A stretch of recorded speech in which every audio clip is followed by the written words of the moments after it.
Hi guys, good morning. तो आज हम एक नया टॉपिक लेकर आए हैं, इलेक्ट्रोमैग्नेटिक वेव। ओके, आपने काफ़ी बार सुना होगा ये टर्म, फिर भी एक बार और सीख लेते हैं। What is meant by electromagnetic wave या इलेक्ट्रोमैग्नेटिक रेडिएशन। अब ये जो इलेक्ट्रोमैग्नेटिक वेव्स होते हैं, जैसा हमारा लाइट है, light is an electromagnetic wave. तो इसमें खासियत क्या है, ये जो वेव्स होते हैं इनको ट्रैवल करने के लिए कोई भी मीडियम की ज़रूरत नहीं है। उनको एयर की भी ज़रूरत नहीं है, वाटर की ज़रूरत नहीं है। They don't need a medium, they can travel in vacuum. खाली जगह से भी आ सकती है जहाँ कोई मीडियम नहीं है, ना एयर है ना वाटर है ना कुछ भी है, वहाँ से भी वो ट्रैवल कर सकते हैं। So electromagnetic waves are waves which do not require a medium for travelling. उनको कोई मीडियम की ज़रूरत नहीं है, they do not require a medium for travelling. अब जैसे मैंने कहा, लाइट, सन से लाइट अर्थ तक आती है, we can get the light, we can see the light, but जब वो स्पेस से आता है, there is no air there, there is just absolute vacuum. उसमें से भी वो ट्रैवल करके आ सकता है। That is why light is an electromagnetic wave और इलेक्ट्रोमैग्नेटिक रेडिएशन। जबकि साउंड जो है, सन में बहुत से साउंड भी क्रिएट होता है, there are storms on the sun, but वो साउंड हम सुन नहीं सकते हैं because sound requires a medium for travelling. तो साउंड ट्रांसमिट नहीं हो सकता, but light is transmitted through vacuum also. So sound is not an electromagnetic wave. Okay, many example इसलिए से, so you understand that electromagnetic waves do not require a medium for traveling. Okay, and electromagnetic wave वो चीज होता है, short में हम उसको EMR बोलते हैं, इलेक्ट्रोमैग्नेटिक रेडिएशन। दुनिया की सबसे फास्टेस्ट स्टफ है, सबसे फास्ट ट्रैवल करने वाली चीज है electromagnetic radiation.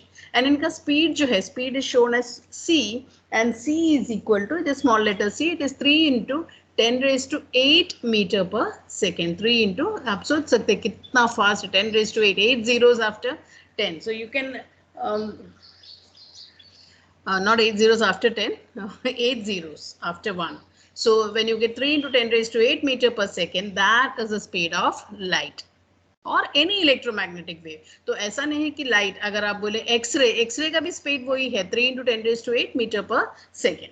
So all EMR travels at the same speed vacuum में, हाँ ऐसे नहीं, but in vacuum they all have the same speed, and each type of EMR has a different wavelength and frequency. Wavelength different हो सकता है, frequency different होता है, हो सकता है नहीं, होना ही चाहिए, तब तो वो डिफरेंट है ना। They have a different wavelength, they have a different frequency, but they have the same speed. तो हम देखते हैं कि ये चीज़ें क्या होती है, वेवलेंथ, फ्रीक्वेंसी वगैरह। उससे पहले और एक बार रिवाइज करो, speed of light in vacuum is 10⁸ metre per second. अब ये है हमारा EMR। आप देखो यहाँ स्टार्ट हो रहा है गामा रेज से, एक्स रेज, अल्ट्रावायलेट लाइट, और ये जो रीजन है, this is our VIBGYOR region, जो हमारी आंखों को देख सकते हैं, हमारे आंखें देख सकते हैं, like the violet, blue, indigo, VIBGYOR, violet, indigo, blue, green, yellow, orange, red, ये कलर्स हम देख सकते हैं। तो इसे हमें इसीलिए विजिबल रीजन कहते हैं। We call that as a visible spectrum because you can actually see it. आप देख सकते हैं violet, indigo, blue, green, yellow, orange, red, और फिर उसके बाद इंफ्रारेड। तो यहाँ वायलेट शुरू होने से पहले अल्ट्रावायलेट, और रेड खत्म होने के बाद infrared light, then microwaves, and finally radio waves. तो ये सब इलेक्ट्रोमैग्नेटिक रेडिएशन है, और इनको कोई मीडियम नहीं चाहिए ट्रैवल करने के लिए। विजिबल स्पेक्ट्रम का देखो कहाँ से कहाँ तक है, from 400 nanometre to 750 nanometre. That is the area, the spectrum which हमारी आंखें देख सकती है, which is visible to us from 400 nanometer to 750 nanometer. अब देखो ये होता है वेव, जो इलेक्ट्रोमैग्नेटिक वेव या कोई भी वेव यही होता है। तो ये जो टॉप का पोर्शन है ना, ये देखो, ये इसका डिस्टेंस जो ट्रैवल हो रहा है, दिस इज अ डिस्प्लेसमेंट, कितना ऊपर और कितना, ये मेन पोजीशन है। मेन पोजीशन से कितना ऊपर आ सकता है और कितना नीचे जा सकता है, that is the displacement. Okay, and this is the main position of the wave. तो ये जो ऊपर जाता है, ये जो टॉप मोस्ट पोर्शन है, इसको हम बोलते हैं क्रेस्ट, CREST, क्रेस्ट। और जो शॉर्ट बॉटम वाला पॉइंट है, उसको हम बोलते हैं ट्रफ, TROUGH, यानी ये ऊपर ऐसे जो गया, इसको हम बोलेंगे क्रेस्ट, और नीचे जो गया ये पोर्शन को हम क्या बोलेंगे, ट्रफ, TROUGH। नीचे का पॉइंट नहीं, but the whole thing, this is a trough and this is a crest, then this is a trough and this is a crest. तो इस तरह से क्रेस्ट ट्रफ होता है।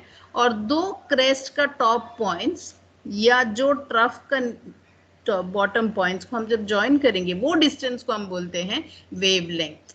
Okay, so what is the wavelength? Wavelength is the distance between two consecutive crest or two consecutive trough.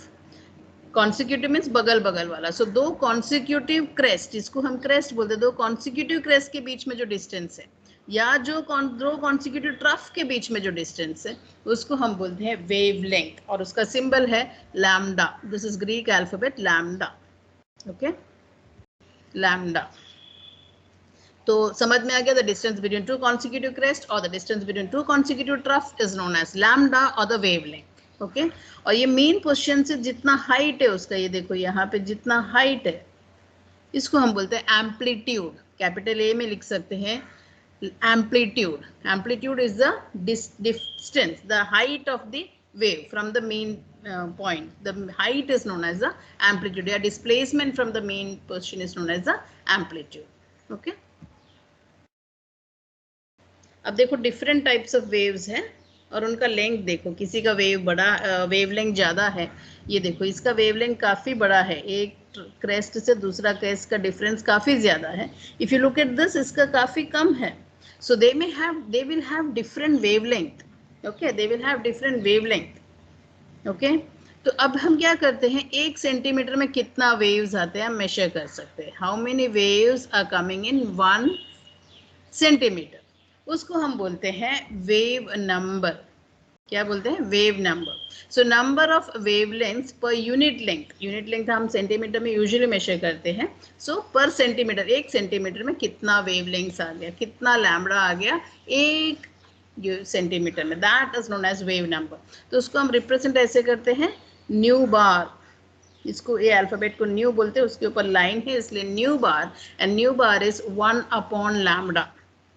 Okay, क्योंकि कितना lambda, कितना wavelength 1 centimetre या 1 मीटर, आप जैसे आपका यूनिट सिलेक्ट करें, usually it is centimetre. Okay, तो 1 सेंटीमीटर में कितना वेवलेंथ आता है। अभी इसका देखो, ये एक वेवलेंथ 1 सेंटीमीटर में शायद नहीं आएगा, लेकिन इसका बहुत ज़्यादा आ सकता है, because it has got short wavelength. So depending on the wavelength they will have different wave number, और उसी के आधार पे हम उसको डिफरेंशिएट करते हैं कि this is blue light, this is green light, this is yellow light, because उनका वेवलेंथ, उनका फ्रीक्वेंसी सब डिफरेंट होता है। ओके,